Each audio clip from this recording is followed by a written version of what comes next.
invitados a esta charla. Les voy a empezar a compartir pantalla. Bueno, mi nombre es Diego Flyban, yo trabajo basado en Buenos Aires para BID Invest, que es el brazo privado del grupo BID. Bueno, la idea de hoy es contarles un poco lo que es finanzas verdes y finanzas sociales también, pero bueno, voy a dar un poco más foco en lo que es finanzas verdes o climáticas. Pero antes quería contarles un poco sobre lo que es el BID Invest.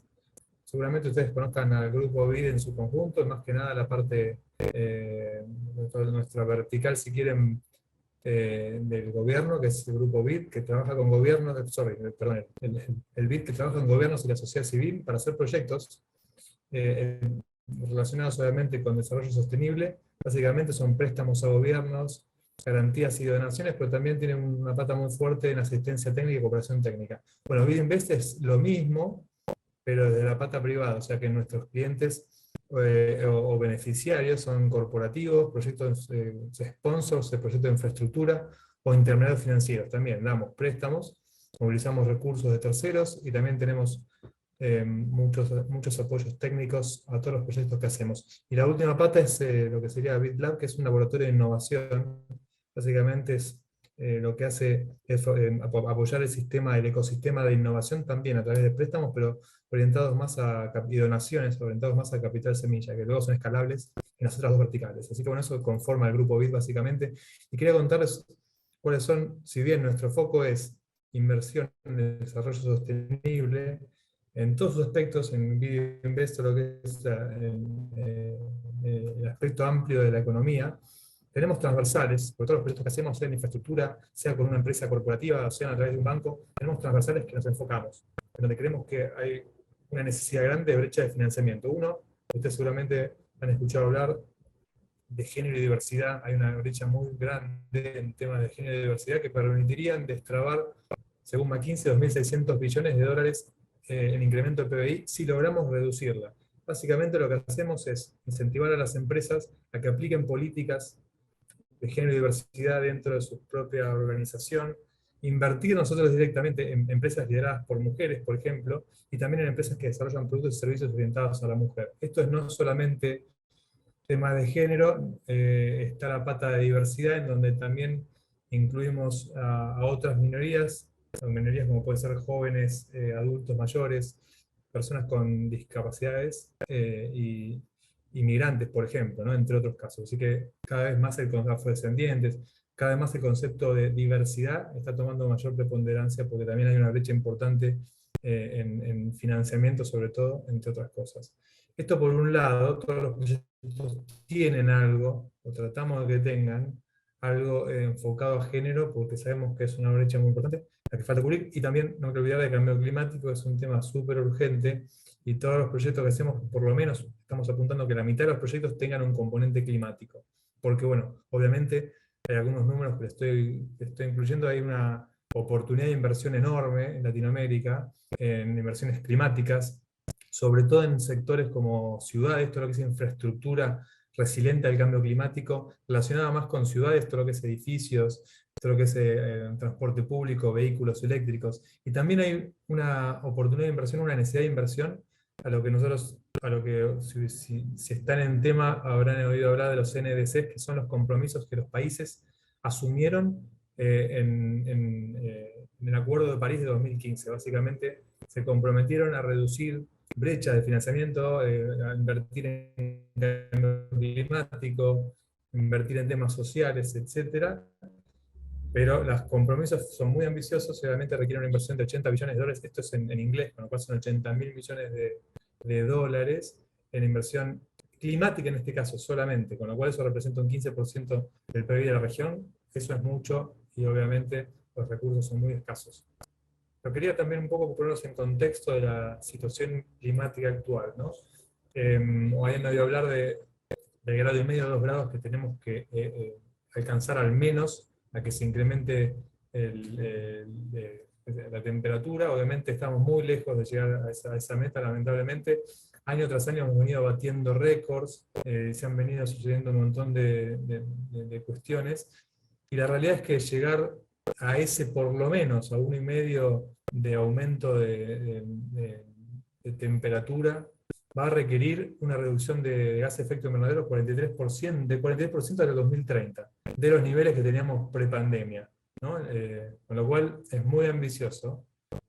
Yo creo que va a ser muy difícil de llegar a lo que no hagamos en los próximos 10 años, ya no lo vamos a poder revertir. Y yo diría que eso es exagerar un poco, diría que tenemos que trabajar muy fuerte en los próximos 5 años. Sabemos que eso, a mi entender, opinión personal y también de muchos científicos, es difícil de llegar, con lo cual vamos a tener que trabajar en otra cosa que ahí vamos a hablar. Esto es como un invernadero. A lo largo de los años vemos que en el 2020 hay una reducción, obviamente producto de la pandemia. Necesitamos que todos los años haya una reducción de 10% para llegar a esta meta que yo les decía de 1,5 o 2 grados máximo, para que más o menos sea manejable el tema del cambio climático. Volvió a los números normales, sobre todo en 2022, porque bueno, ya estamos prácticamente sin ninguna restricción y eso hizo que volviéramos a los niveles. Y también, bueno, producto de la guerra, hay un montón de cuestiones por el que la guerra con Ucrania y Rusia retrasó un poco los objetivos de los países.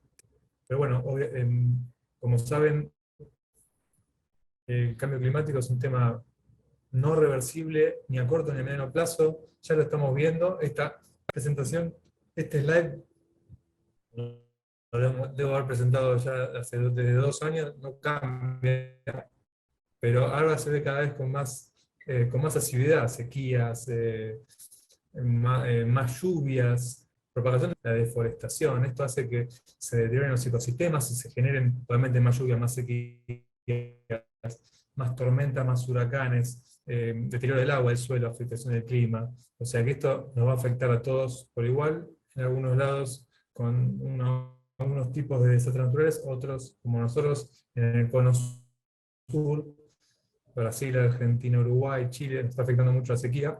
En el Caribe y Centroamérica, huracanes, terremotos, etc. Así que, desde el punto de vista de del financiamiento y desde el punto de vista de los financiadores, tenemos que saber que no sabemos qué va a pasar, sabemos que va a empeorar, pero no tenemos forma de predecir cómo va a suceder, porque no se puede extrapolar en base a lo que ha sucedido en el pasado. Bueno, eso hace muy inestable, muy difícil establecer un riesgo climático. Eso es un tema, ¿no? Pero como inversores lo único que podemos hacer es tratar de cambiar nuestro enfoque, cómo tenemos que hacer esa inversión de una manera más sostenible, y eso quiere decir, obviamente, que no solamente tenga un beneficio económico, porque tiene que ser sostenible económicamente, pero también tiene que tener un beneficio social y ambiental. O sea que esas 3 cuestiones son la base del financiamiento sostenible que tenemos que tener en claro. Y volviendo al cambio climático, para hacer estos 2 tipos de inversiones, que es importante, hablar del cambio climático. Ustedes seguramente por ahí conocen algunos que es mitigación, que es adaptación. Mitigación, 90% de las inversiones climáticas han ido históricamente a temas de mitigación, básicamente energías renovables, todo lo que es eólico, solar, pero también eficiencia energética, básicamente mucho de mitigación, generaciones renovables, básicamente, y adaptaciones donde creemos que se tiene que revertir la inversión ya, ¿no? Tendría que ir ya el 90%, por lo menos en Latinoamérica, más adaptación. Esto es básicamente hacer inversiones de resiliencia climática, de infraestructura, en el caso de las ciudades, muy importante, pero también de infraestructura o de inversiones para mejorar la forma en que hacemos, que producimos, la forma también en que se produce en el campo, por ejemplo, ¿no? El cambio climático es irreversible, el campo tiene que, por lo menos, tiene que empezar a adaptarse a las nuevas, a la nueva realidad climática. Esto es haciendo inversiones específicas, reforestando, conservando los hábitats, que eso permite eventualmente que no haya inundaciones, que no haya sequías, etc. Con lo cual esto es a donde deberíamos enfocar mucho del financiamiento, donde se planea invertir mucho más. Obviamente, esto también, para que tengan una idea, que los principales, las economías más grandes de Latinoamérica son las que más poluten, pero también es importante ver dónde están estas emisiones de alimentos. Obviamente sabemos que todo lo que es la agroindustria es uno de los principales emisores de gases de efecto invernadero, también lo es el transporte, obviamente la producción de energía, esto en forma directa, y en forma indirecta, si hacemos un doble clic, es increíble como cuando hablamos de edificios, ¿no? Todo lo que es la inversión que hay que hacer en ciudades para mejorar el impacto ambiental de los edificios. Esto es construcciones LEED o programas de eficiencia energética en todo lo que es edificación, porque son, como ven ahí, grandes contribuyentes a la emisión de gases de efecto invernadero. Obviamente hay las soluciones necesarias, ya las hemos escuchado en muchos lados, reducirlas progresivamente la planta de carbón. Muchas empresas históricas que producen energía a base de carbón están cerrando muchas de las fábricas y reemplazándolas, obviamente, porque tienen compromisos para producir energía por energías renovables, inversión en energías renovables, modernización de edificios, que parece que no, pero sí, como explicaba, tienen gran impacto en el medio ambiente. Descarbonizar, descarbonizar esto quiere decir que tengan empresas que son grandes contribuyentes al gas de efecto invernadero, como cementeras, acereras, empresas de plásticos, que tengan un claro camino hacia la descarbonización. Muchas tienen programas de descarbonización, obviamente de vehículos eléctricos, implementar el transporte público, todo lo que es transporte de aviones y barcos también. Puede haber un plan de descarbonización para reducir al mínimo, aunque sea a través obviamente, de eficiencia en la maquinaria. Detener la deforestación, eso va a ser clave. Obviamente comer menos carne, porque obviamente la ganadería también es gran contribuyente de metano. Pero bueno, estos son algunos ejemplos para que tengan una idea, para ponernos en contexto de que hay oportunidades en finanzas sostenibles. Y hay varias claves para desarrollar lo que llamamos finanzas sostenibles, y varias tendencias también, porque un poco para poner blanco y negro. En 2015 se firma el Acuerdo de París, se establecen los Objetivos de Desarrollo Sustentable, en el cual muchos países se comprometen. Son 17 Objetivos de Desarrollo Sustentable en varios temas sociales, ambientales, de diversidad, resiliencia, transición, acceso a financiamiento, educación, salud, etc. Los países se comprometen a mejorar a través de indicadores. Entonces, cualquier inversión relacionada con alguno de estos ODS, que son los 17 Objetivos de Desarrollo Sustentable, podemos decir que están vinculadas a las finanzas sostenibles, que es un financiamiento sostenible. Muchos países emiten deuda vinculados a inversiones relacionadas, por ejemplo, con temas de inversión en energías renovables, con temas de mejora de infraestructura para ciudades, sus adaptaciones, etc. O sea que esto se está dando. Esto antes de 2015, si quieren, era un poco más complicado de establecer, pero esto creo que nos puso en blanco y negro lo que son las finanzas sostenibles. Haciendo doble clic en esto, cuando hablamos de financiamiento climático, obviamente, si quieren, es una gran parte de las finanzas sostenibles relacionadas con cambio climático, mucho en mitigación, como explicaba antes, energías renovables, eficiencia energética, y en adaptación, infraestructura resiliente al cambio climático. De ahí todas las empresas tienen inversiones para hacer. Esto sería básicamente finanzas verdes o finanzas climáticas. Pero también hay un cambio de paradigma, no solamente los gobiernos se pusieron metas, pero también las empresas empezaron a darse cuenta que tienen que hacer algo. Hace más de 50 años, el objetivo de una empresa era generar beneficio para los accionistas solamente, lo decía Milton Friedman, que es un premio Nobel. 50 años después, antes de la pandemia, después esto se exacerba para bien. Los CEOs de las empresas se juntan y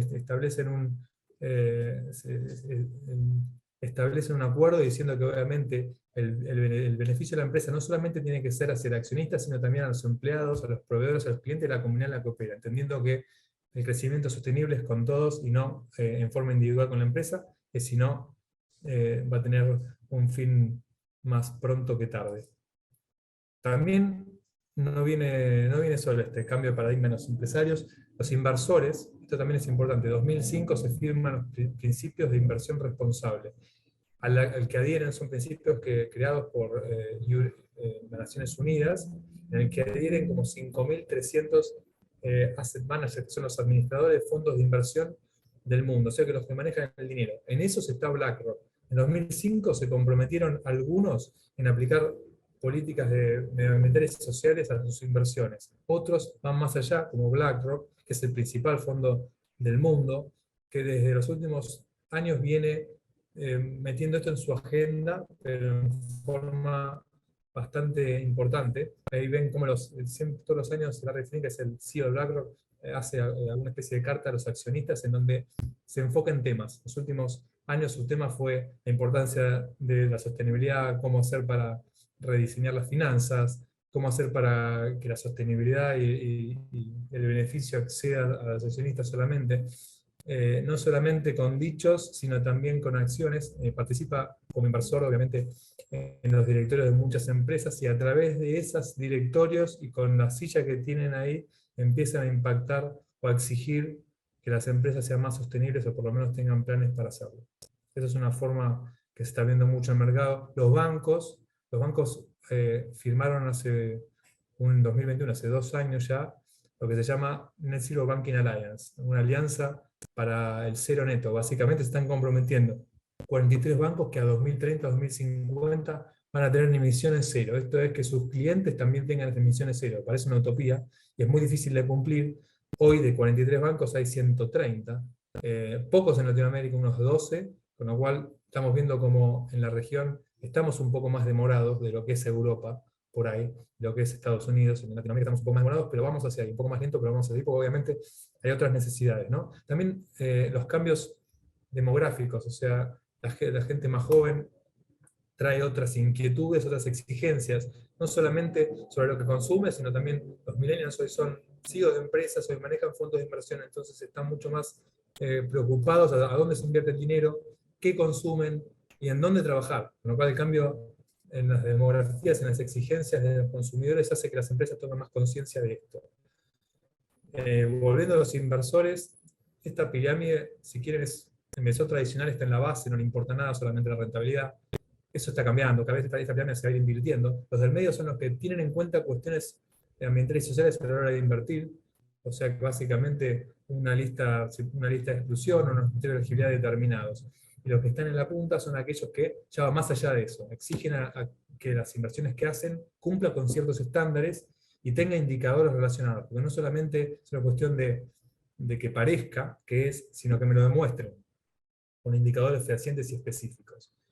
Pero para todo esto se fueron creando, se fueron desarrollando taxonomías, ustedes por ahí, y alineamientos, porque la realidad es que si no nos ponemos de acuerdo en qué es verde, qué es social y cómo medirlo, caemos en lo que habrán escuchado, greenwashing, social washing. Entonces es muy importante evitar estos riesgos reputacionales, ponernos de acuerdo qué es verde, qué no es verde, interpretar objetivos comunes, que los indicadores sean iguales para todos, ¿no? Esto nos ahorra tiempo, nos ahorra costos, facilita los procesos y expande el mercado, pero si no, obviamente, la peligrosidad del famoso greenwashing o social washing es que la gente descrea esto y deje de invertir. Con lo cual es muy importante el tema de la taxonomía, y hay varios taxonomías o organismos que desarrollan taxonomías en las Naciones Unidas, que explicaba con los Objetivos de Desarrollo Sustentable. Están los principios de bonos verdes sociales y sostenibles de la International Capital Market Association para emisión de bonos temáticos, los principios de banca responsable de UNEP-FI, que es las Naciones Unidas, que tiene su foco en instituciones financieras, principios de créditos verdes, los principios de los bonos verdes, de una empresa de Climate Initiative, que son muy utilizados. O sea que todas estas taxonomías nos ayudan a alinearnos a un fin específico. Obviamente también no se podría hacer esto si no hubiera compromisos. Los compromisos a los que adhieren los países en las sucesivas COP, que son las reuniones que hacen en todos los países y hablan de cambio climático, se ponen de acuerdo con las metas. Que siempre hay críticas porque no son lo suficientemente ambiciosas, sobre todo en relación a la inversión. Hoy la discusión principal es, cuando les explicaba antes, la necesidad de financiamiento que tiene Latinoamérica en temas verdes y sociales. La realidad es que nosotros, como región, no vamos a poder conseguir esos recursos si no vienen de países más desarrollados. Esta es la discusión de cómo hacemos para distribuir mejor ese financiamiento, ¿no?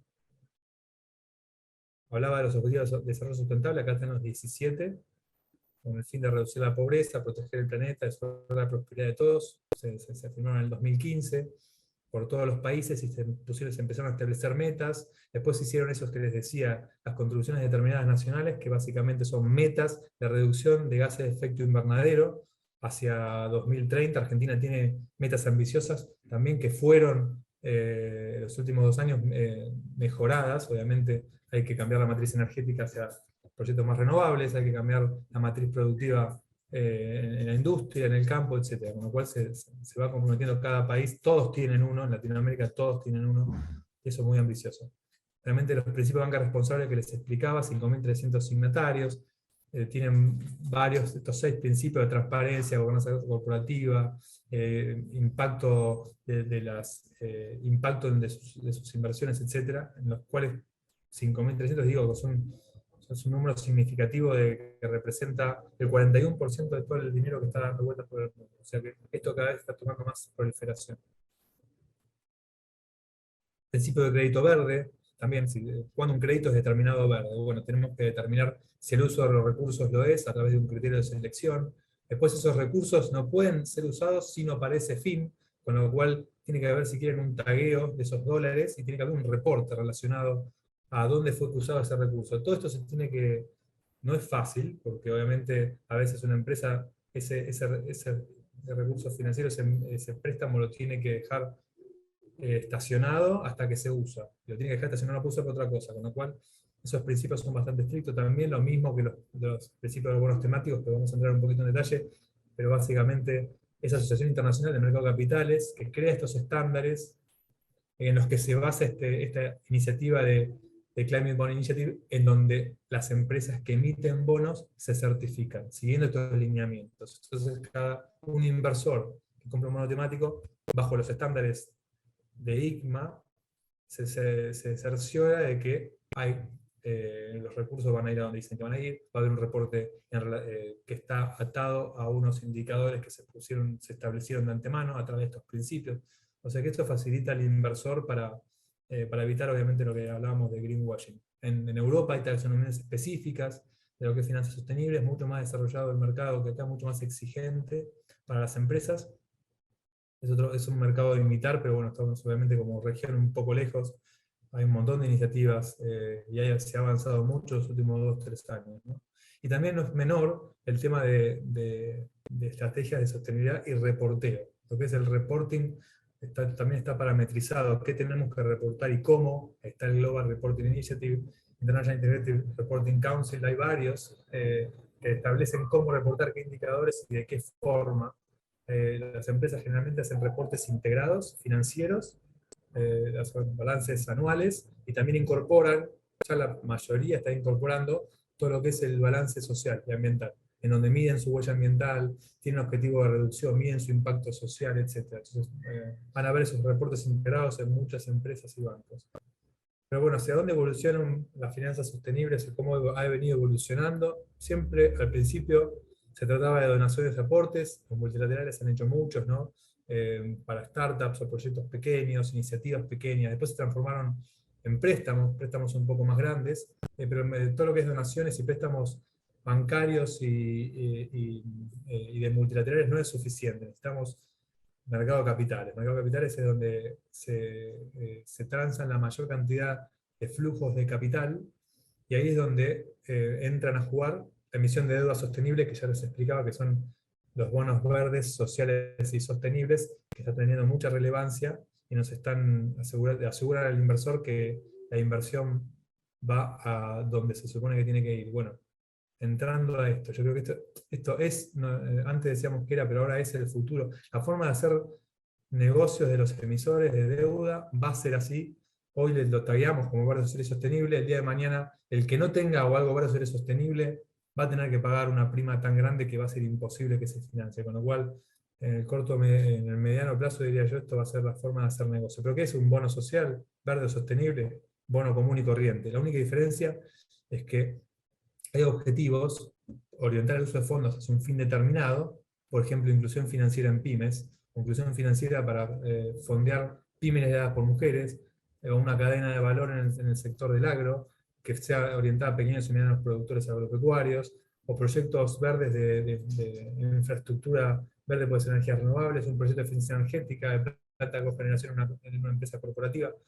Todos esos son proyectos potenciales de ser transformados en un bono. O sea, básicamente el emisor, que es una empresa, un banco o un gobierno, emite un bono, se financia y se respalda ese financiamiento con un uso de fondos específico, para lo cual hay una certificación que dice que es verde, social y sostenible, y hay un reporteo, ¿no? Esto básicamente permite, lo que hemos visto con esto, que permite conseguir más inversores. Eso va a ser a la larga, no hay una diferencia de precio, porque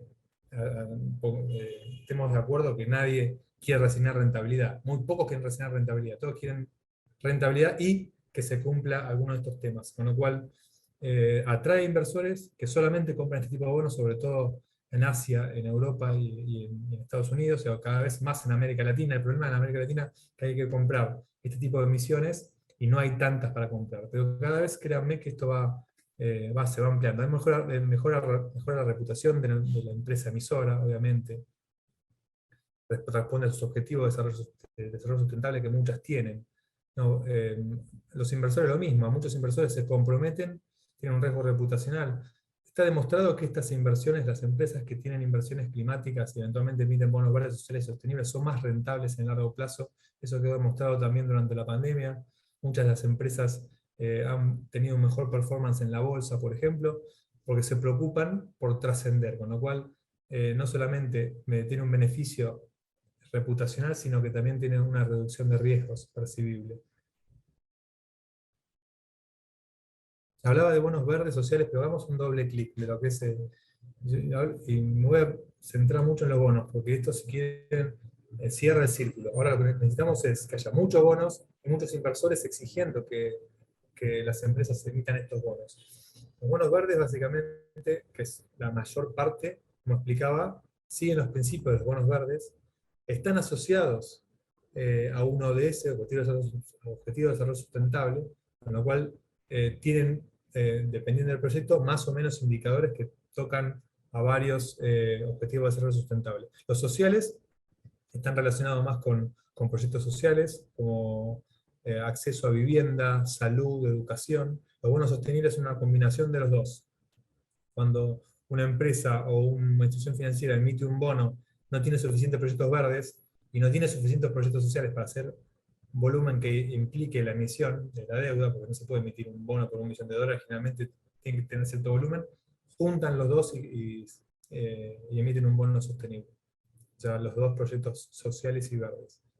Acá les pongo un poco de algunos ejemplos de proyectos verdes, disculpen que está en inglés. Energías renovables es lo más claro, proyectos verdes, proyectos de coeficiencia o de eficiencia energética, proyectos de biodiversidad, de- de manejo de residuos y de limpieza de agua, todo lo que es transporte, todo lo que es construcción sostenible, bajo estándares LEED, por ejemplo. Eso es todo verde. En la parte social encontramos desde financiamiento a pymes, hay bonos sociales con enfoque en género porque va específicamente a empresas lideradas por mujeres, o el beneficiario final son mujeres, inclusión financiera, como decíamos, de poblaciones vulnerables, de grupos con brechas de inclusión financiera, acceso a servicios esenciales como pueden ser salud o educación. Durante la pandemia se han emitido muchos, los gobiernos sobre todo han emitido muchos bonos sociales por las inversiones que han tenido que hacer, sobre todo en salud, en infraestructura de salud. Y está en una nueva clase, si quieren nos ponemos a la derecha, los que son atados a la sostenibilidad. Como explicaba, estos bonos verdes y sociales, o la combinación de los dos que son los sostenibles, están basados en uso de fondos. Eso quiere decir que hay un proyecto específico atado. Pero ¿qué pasa cuando una empresa no tiene un proyecto específico atado, sino tiene muchos proyectos atados y tiene un objetivo claro hacia la descarbonización? Muchas empresas, como explicaba, de energía o cementeras o acereras, en los cuales muchos bancos de América no tanto, pero cada vez más de Europa, tienen un plan para dejar de prestarles. El mercado de capitales lo va a castigar porque sus bonos van a ser sucios o van a ser marrones. ¿Qué tienen? Tienen un plan de descarbonización. Básicamente tienen objetivos anuales de reducción de emisiones de gases de efecto invernadero. Eso es un estándar que se puede utilizar para emitir un bono, que podría ser un bono de transición, que son los que están abajo. O sea, las empresas que son... a nadie se le ocurre que una empresa que produce energía con carbón puede emitir un bono verde, pero sí puede emitir un bono de transición. En él, por ejemplo, en Chile, lo que está haciendo es cerrando planta de carbón, emite un bono. Con esas inversiones, con ese bono lo que hace es construir parques eólicos para compensar el cierre de la planta de carbón, y así poco a poco va limpiando un poco su matriz energética de producción. Lo mismo con cualquier indicador que se puede establecer de inclusión financiera, por ejemplo, de incremento en puestos de trabajo, directos o indirectos. Todos pueden ser KPIs de empresas que se lo propongan crecer una vez al año. Y generalmente estos bonos atados a la sostenibilidad eh, tienen, tienen incentivos basados en cumplimiento. O sea, si la empresa cumple con los objetivos a los cuales se comprometió, en el uso de fondos está claro que siempre tiene que ir a ese proyecto, o sea, no hay duda. Pero en este caso es en donde lo que se proponen es cumplir ciertas metas o hitos. Si no se cumplen, se castiga con un aumento de tasa, básicamente.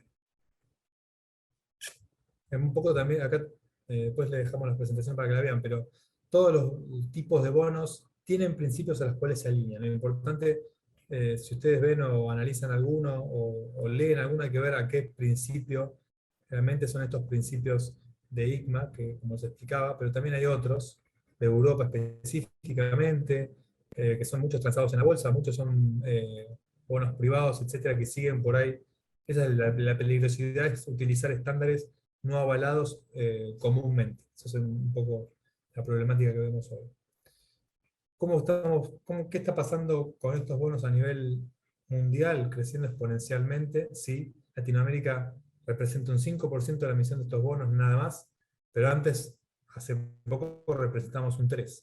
Vean cómo en 2021 se triplicó la emisión de bonos temáticos en la región, sobre todo a través de sus soberanos. Los gobiernos están haciendo muchas inversiones en temas sociales, de infraestructura, de infraestructura para la adaptación al cambio climático, sobre todo Chile, México, todavía no está Uruguay, pero está emitiendo, hasta Guatemala emitieron bonos, Ecuador emitieron bonos sociales o verdes que amplía la base de clientes, tienen una mejor rentabilidad, son más baratos para el gobierno, o sea que la curva de la tasa es un poco más baja.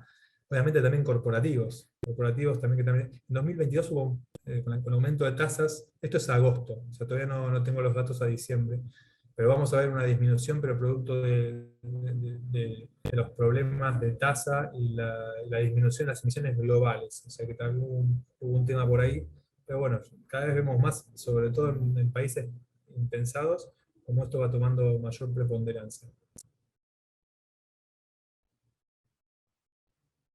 Como nos explicaba, lo importante de esto, o de cualquier inversión climática que hagamos, pero los bonos, si quieren, lo que hacen es clarificar cómo es la operatoria.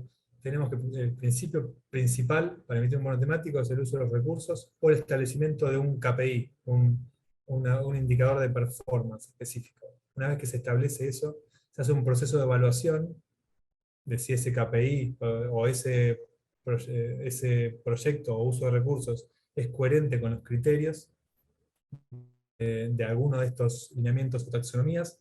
Después se establece un mecanismo para gestionar esos recursos, como les explicaba, salvo que sea un bono atado a la sostenibilidad, que generalmente se usa para propósitos generales. El que está relacionado con un uso de fondos tiene un uso de fondos específico y esos recursos no se pueden utilizar, con lo cual hay una gobernanza para la gestión de esos recursos. La empresa tiene que tenerlos aparte hasta que los vaya usando. A veces el proyecto se ejecuta en un año y medio, esos recursos tienen que estar ahí guardados y usándose en la medida que se necesita. Y la importancia de de ser responsables con el reporting, ¿no? Como los inversores lo que quieren es que esto tenga informes periódicos, y también es un proceso de gobernanza que esto lo tiene que validar un tercero, tiene una certificación, una especie de auditoría, que todo esto nos lleva más, la emisión de un bono temático nos lleva más tiempo que la emisión de un bono común y corriente. Un poquito más de trabajo, pero en forma paralela. Y una vez que se hace la primera vez, luego es mucho más fácil hacerlo. Generalmente se van sofisticando, se van ampliando los usos de fondos, pero la verdad que hemos visto que no requiere un trabajo mucho más exhaustivo de los emisores. Como BidInvest, lo que hemos hecho, ya tenemos como 30 bonos. Pasa que el mercado ha crecido tanto, en un momento éramos el 30% del mercado, los multilaterales, o BID y BidInvest, los dos. Apoyo a gobiernos, a la emisión de bonos temáticos, o apoyo a privados para la emisión de bonos temáticos. A veces los compraba, el BidInvest ha comprado los bonos, ahora lo que hace es Inversor Ancla, para que estos bonos se vendan a través del mercado de capitales. Pero eso es lo que es mercado de capitales. Obviamente nuestros proyectos siempre por eso son muy apetecibles de inversores que nos acompañen, porque siempre tienen un fin específico de desarrollo y siempre tienen lo que es importante, y lo recalco, un indicador específico. Es importante que nosotros podamos establecer mecanismos de seguimiento de cuál es el beneficio real que un proyecto o inversión sostenible tiene. Y esas exigencias que se han venido incrementando en los últimos años, porque si no caemos, como explicaba, ¿no? El famoso Green on Social Washing. Unos ejemplos, y les traigo muchos ejemplos de bancos, porque en realidad muchos bonos temáticos o proyectos sostenibles se han hecho a través de canales financieros, llegando a pymes, un montón de proyectos de infraestructura. El 30% de los proyectos que hace Bidinvest, o 40%, están relacionados con infraestructura sostenible, con lo cual ya de por sí eso aplica para un bono, y de hecho lo que hacemos es juntarlos a todos y venderlos al mercado como bonos temáticos. Acá son unos ejemplos. Por ejemplo, cuando hablaba de edificios sostenibles, este es un banco de Costa Rica que lo que tiene es una línea específica para construcción sostenible, de construcciones que sigan algunos estándares. Pueden ser estándares LEED, pero también pueden ser estándares locales, que los hay en muchos países para la construcción sostenible, que uso de materiales reciclados, uso de energías renovables, uso de eficiencia energética, todo lo que es aislamiento para mejora en el mantenimiento del clima, o la calefacción y el enfriamiento, etc. Esto es un ejemplo. Otro ejemplo que hemos financiado a través de un banco en Colombia es una fábrica de polipropileno, que básicamente a través de los desechos plásticos hace artículos de uso como tablas, platones, baldes, etc. Otra empresa que podemos hablar esta es una inversión de economía circular, que es otro tema que, si quieren, es un doble derivado de todo lo que es el financiamiento sostenible, economía circular. Muchas cosas caen ahí, pero básicamente este tipo de empresas en donde el insumo es parte si quieren, del output de alguna otra empresa. Podemos hablar de economía circular, de reciclaje sobre todo, pero también de hacer en cualquier otro ámbito. En Argentina hicimos un proyecto con Banco BIS, un banco público, en donde se financian proyectos de energías renovables a pequeña escala. Son pequeñas centrales hidroeléctricas. El uso de fondos fue específicamente a estos fines. Entre otros, también fue para pymes lideradas por mujeres y otros proyectos de eficiencia energética, ¿no? Pero había una línea específica y un caso práctico. Nosotros emitimos en Colombia también lo que sería, ayudamos a un banco que se llama de vivienda, a emitir un bono temático enfocado en pymes lideradas por mujeres. La particularidad de este bono temático social con enfoque en género, lo que buscaba es incrementar sustancialmente la cartera de mujeres empresarias y préstamos hipotecarios a mujeres cabeza de familia. El banco se comprometió a crecer su cartera en determinado volumen año tras año. Si se logra ese volumen, automáticamente se disparaba si quieren, una especie de bono, se llama rebate, una especie de reducción de tasa al cliente, que a su vez lo utilizaba para incentivar más su estrategia de oferta de productos hacia ese segmento, ¿no? Básicamente esto es lo mismo. Ahí está explicando cómo funciona, ¿no? Tenemos unos donantes que donan esos recursos, que se utilizan básicamente, es una especie de reducción de tasa, que se utiliza también para training o apoyo técnico a las empresas beneficiarias, ¿no? Bueno, ese es el mismo que vimos antes, uno dice. Bueno, y también, ¿no? Esta es una... En Centroamérica emitimos el primer bono también. Este se explicaba el de Promérica. Es un bono verde para financiar un bono sostenible, perdón, para financiar crecimiento en pymes. Ahí medimos crecimiento de la cartera, la cantidad de clientes pymes que se financian, y también generación de empleo. En la cartera verde también se establecen indicadores como, por ejemplo, reducción de gases de efecto invernadero, que en general, cuando hay una construcción sostenible que se compara con la construcción usual, que tiene cierto huella ambiental, contra la construcción sostenible, que tiene X, obviamente, menos huella ambiental que la construcción tradicional, ahí se establece el mecanismo de cómo medimos la reducción en esa inversión. Así que en general lo que tienen que por lo menos las inversiones verdes tienen que demostrar un ahorro energético o una reducción de gases de efecto invernadero en un 20%. Un mecanismo, si quieren, para establecer cuándo algo es lo suficientemente verde para que lo sea. Emitimos el primer bono en Ecuador también, eso fue hace un par de años con varios multilaterales. Lo que apoyamos al banco es determinar la cartera, establecer esa taxonomía interna, porque cuando hablamos de taxonomías, imagínense esas taxonomías mundiales que se hacen en Europa, después para Europa, después traerlas, adaptarlas o customizarlas o tropicalizarlas, le digo, a la realidad de Latinoamérica y a la realidad de los países, porque cada país es diferente. ¿Qué es verde en cada país? Un país con corte netamente agrícola, verde va a ser más enfocado ahí, y también en cada país agrícola es diferente. Uno enfocado más en la parte de granos, otro enfocado más en la parte de carnes. O sea, difiere también cómo enfocamos los proyectos verdes en uno u otro. Entonces, esos criterios se van, si quieren, perfeccionando a nivel local. Y eso es el trabajo que los gobiernos o los privados hacen también, de forma individual. Bueno, lo mismo, acá hay otro, pero bueno, se los voy a pasar para que después lo vean, pero bueno, básicamente eso es todo. Espero que haya quedado claro y no nos haya confundido más de lo que debería haber aclarado. Y bueno, muchas gracias. Sepan que las finanzas sostenibles creemos, yo en lo particular hace 18 años que trabajo en la institución y hace 18 años que venimos pregonando por lo mismo. Ahora vemos como ya todos entienden de lo que hablamos y se está logrando la masa crítica que buscamos. La realidad es que no a la velocidad que pretendemos, porque como explicaba antes, necesitamos acelerar mucho más esta inversión. Y bueno, obviamente la difusión es parte de ese escalamiento de la inversión sostenible.